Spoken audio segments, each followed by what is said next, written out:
ഇന്നൊരു ഫിഷ് മോളിയുടെ റെസിപ്പിയാണ്. ഞാനിവിടെ എടുത്തിരിക്കുന്ന കരിമീനാണ്. 1/2 കിലോ കരിമീൻ ഉണ്ടാവും. ഇത് നമുക്ക് മസാലയൊക്കെ പുരട്ടിയിട്ട് ഒരു അരമണിക്കൂർ റെസ്റ്റ് ചെയ്യാൻ വേണം. എന്നിട്ട് വേണം ചെറുതായിട്ടൊന്ന് ഫ്രൈ ചെയ്തെടുക്കാനായിട്ട്. അതിന് വേണ്ടുന്ന മസാലകൾ നമുക്ക് എടുക്കാം. ആദ്യമേ തന്നെ കുരുമുളക് പൊടി. ഇത് ഞാനിവിടെ വീട്ടിൽ പൊടിച്ചെടുത്ത കുരുമുളകാണ്. മഞ്ഞൾപ്പൊടി,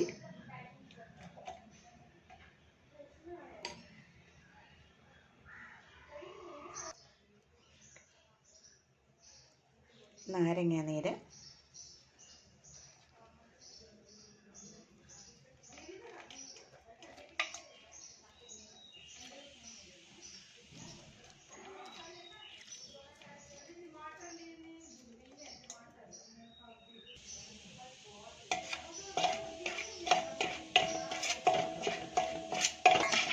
ഈ മീനൊന്ന് നമുക്ക് മസാലയൊക്കെ തിരുമ്മി കുറച്ച് സമയം റെസ്റ്റ് ചെയ്യാൻ വയ്ക്കാം.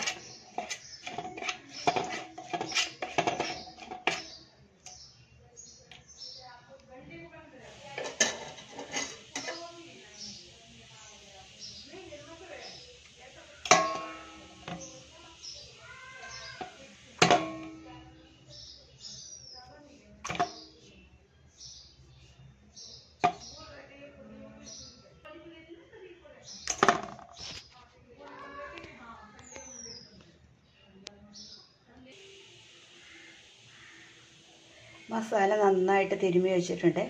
ഇനി ഒരു അരമണിക്കൂർ ഇവിടെ റെസ്റ്റ് ചെയ്യാനിരിക്കട്ടെ. അത് കഴിഞ്ഞ് നമുക്ക് അടുത്ത ജോലികളൊക്കെ ചെയ്തെടുക്കാം. ഫിഷ് മോളിക്ക് ആവശ്യമുള്ള സാധനങ്ങൾ ഇത്രയാണ്.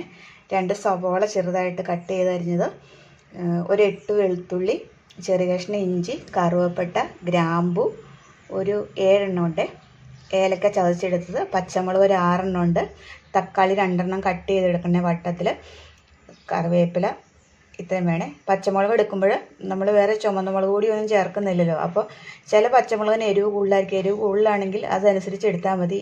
എൻ്റെ കയ്യിലുള്ള ഈ പച്ചമുളക് എരിവ് കുറവായതുകൊണ്ട് ഞാൻ 6 പച്ചമുളക് എടുത്തിട്ടുണ്ട്. ഇത്രയും സാധനങ്ങളാണ് എടുത്തേക്കുന്നത്. ഏലക്ക കഴിയുമ്പോൾ എപ്പോഴും ചതച്ചിടുക കേട്ടോ. തൊണ്ടോട് കൂടി ഇടാതെ ചതച്ചിടുവാണെങ്കിൽ അതിൻ്റെ ആ രുചി ഒക്കെ നന്നായിട്ട് ഈ മീനിലേക്ക് പിടിക്കാൻ സഹായിക്കും. തേങ്ങാപ്പാലും റെഡിയാക്കിയിട്ടുണ്ട്. അരമുറി തേങ്ങയുടെ പാലാട്ടോ ഞാൻ എടുത്തേക്കുന്നത്. ഇത് 1-ാം പാല്, 2-ാം പാല്. 3-ാം പാല് വേണ്ട കേട്ടോ. 1-ാം പാല് 2-ാം പാല് മാത്രം എടുത്താൽ മതി കേട്ടോ. ഒരു മുറി തേങ്ങയുടെ പാലാണ് ഞാനിതിന് വേണ്ടി എടുത്തിരിക്കുന്നത്.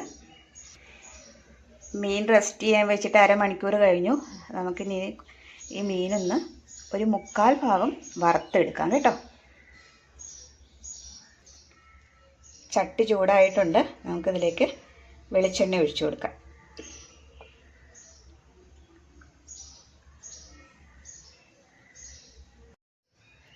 എണ്ണ നല്ലപോലെ ചൂടായിട്ടുണ്ട്. നമുക്കിതിലേക്ക് കുറച്ച് കറിവേപ്പില ഇട്ട് കൊടുക്കാം.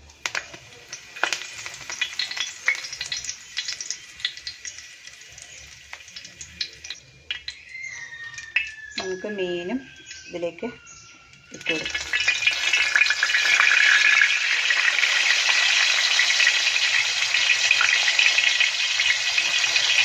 തീ ഒരുപാട് കൂട്ടി വെക്കണ്ട കേട്ടോ. ഒരല്പം കുറച്ച് വെക്കാൻ തീ.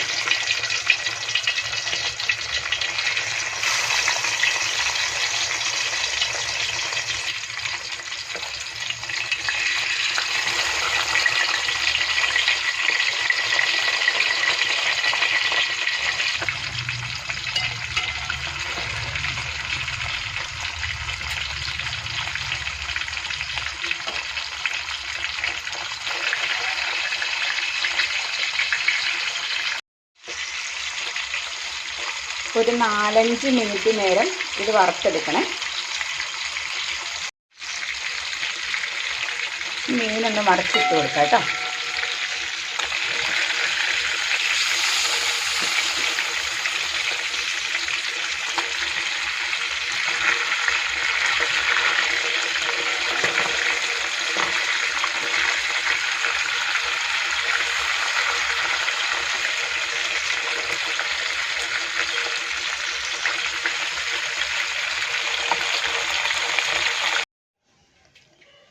മീൻ വറുത്തെടുത്തിട്ടുണ്ട്. ഇനി ആ മീൻ വറുത്തെടുത്ത വെളിച്ചെണ്ണയിലേക്ക് തന്നെ നമുക്ക് ഈ മസാലകളൊക്കെ ചേർത്ത് വഴറ്റിയെടുക്കാം. ആദ്യം തന്നെ നമുക്ക് സവോളയും പച്ചമുളകും ഇഞ്ചിയും കറിവേപ്പിലൊക്കെ ഇട്ട് കൊടുക്കാവേ.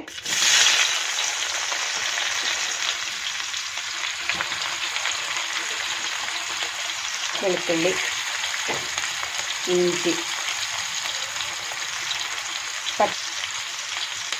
ആ മീൻ ഫ്രൈ ചെയ്തെടുത്ത എണ്ണയിൽ തന്നെ ഈ മസാലകളൊക്കെ മൂപ്പിച്ചെടുത്താൽ മതി. ഇപ്പോൾ വേറെ എണ്ണയൊന്നും എടുക്കണ്ട.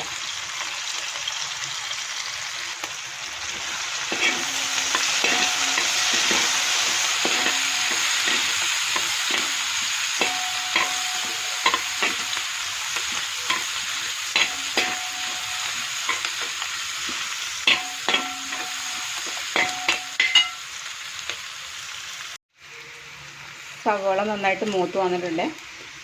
നമുക്കിനി ഇതിലേക്ക് കറുവപ്പട്ടയും ഏലക്കായും ഗ്രാമ്പും ഒക്കെ ചേർത്ത് കൊടുക്കും.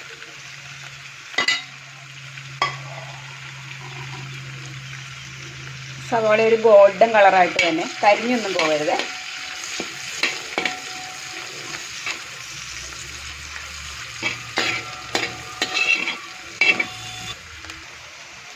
ഇനി നമുക്കിതിലേക്ക് ഒരു 1/2 സ്പൂൺ മല്ലിപ്പൊടി ചേർത്ത് കൊടുക്കാം കേട്ടോ. മല്ലിപ്പൊടി ഒരുപാട് ചേർക്കണ്ട കേട്ടോ.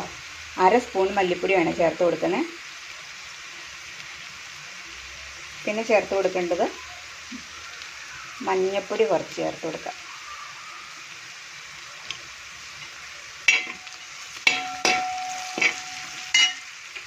തീ കുറച്ച് വെച്ചിട്ട് വേണം കേട്ടോ പൊടികളൊക്കെ ചേർത്ത് കൊടുക്കാനായിട്ട്. ഇനി ഇതിലേക്ക് നമുക്ക് 2ാം പാല് ചേർത്ത് കൊടുക്കാവേ.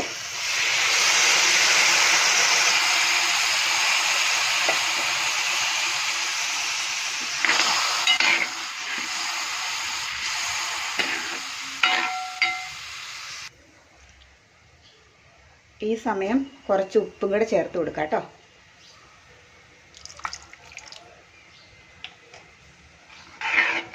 തിളച്ച് വരട്ടെ.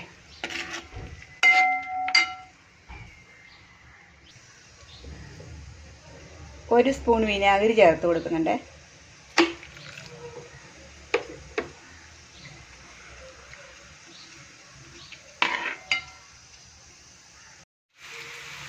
സവോള നന്നായിട്ട് മൂത്ത് വന്നിട്ടുണ്ട്. നമുക്കിനി ഇതിലേക്ക് കറുവപ്പട്ടയും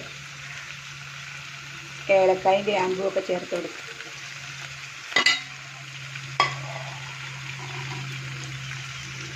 സവോള ഒരു ഗോൾഡൻ കളറായിട്ട് തന്നെ, കരിഞ്ഞൊന്നും പോകരുത്.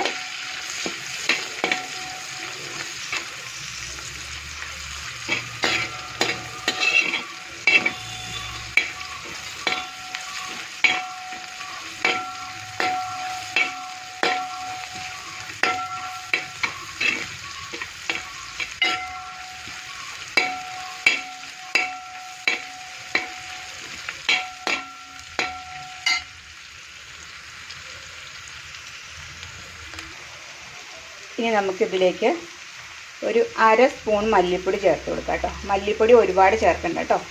1/2 സ്പൂൺ മല്ലിപ്പൊടിയാണ് ചേർത്ത് കൊടുക്കുന്നത്. പിന്നെ ചേർത്ത് കൊടുക്കേണ്ടത് മഞ്ഞൾപ്പൊടി കുറച്ച് ചേർത്ത് കൊടുക്കാം.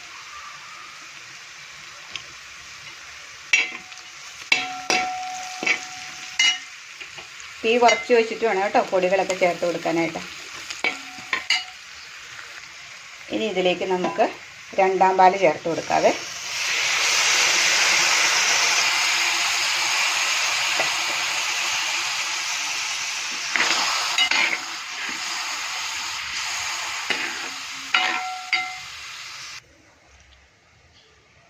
ഈ സമയം കുറച്ച് ഉപ്പും കൂടെ ചേർത്ത് കൊടുക്കാം കേട്ടോ.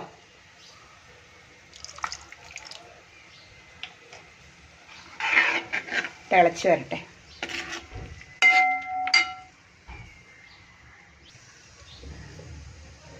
ഒരു സ്പൂൺ വിനാഗിരി ചേർത്ത് കൊടുക്കുന്നുണ്ട്. ഇനി ഇതിലേക്ക് മീൻ കഷ്ണവും തക്കാളിയുടെ കഷ്ണവും ചേർത്തിട്ട് തിളപ്പിക്കാൻ വയ്ക്കാതെ ഒരു 5 മിനിറ്റ് ആയിട്ട് ഇത് തിളയ്ക്കാൻ തുടങ്ങിയിട്ട് നമുക്കിതിൻ്റെ അടപ്പൊന്ന് മാറ്റി നോക്കാം.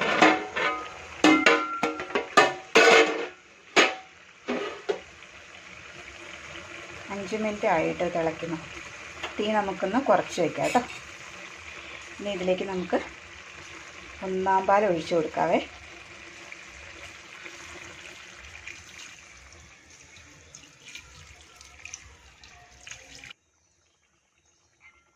ഈ ചട്ടി എടുത്തൊന്ന് ചുറ്റിച്ചാൽ മതി കേട്ടോ. പാൽ ഇളകി വരാനായിട്ട് കുത്തി ഇളക്കരുത്, പയ്യെ ഇങ്ങനെ അനക്കി കൊടുക്കാനും മതി കേട്ടോ. പയ്യെ തിളച്ച് വന്നിട്ടുണ്ട്. പയ്യെ ഒന്ന് തിളയ്ക്കാൻ തുടങ്ങിയാൽ മതി കേട്ടോ. അപ്പം തന്നെ നമുക്കിത് ഓഫാക്കാം. അപ്പം നമ്മുടെ ഫിഷ് മോളി ഇവിടെ റെഡി ആയിട്ടുണ്ട്. ഇനി ഇതിലേക്ക് നമുക്ക് നട്ട്സും മുന്തിരിയൊക്കെ വറുത്ത് ചേർക്കാൻ മാത്രമേ ഉള്ളൂ കേട്ടോ. അതും കൂടെ നമുക്കിന്ന് ഇതിലേക്ക് വറുത്ത് ചേർക്കാം.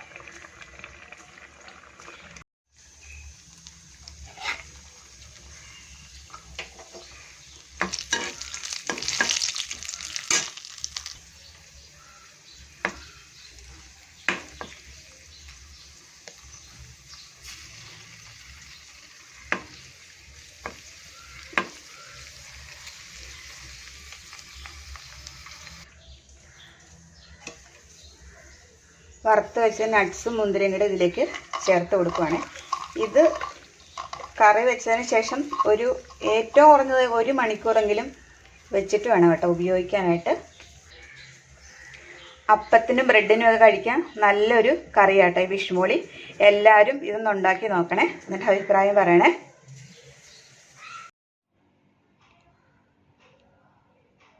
ഫിഷ് മോളി റെഡി ആയിട്ടുണ്ട്.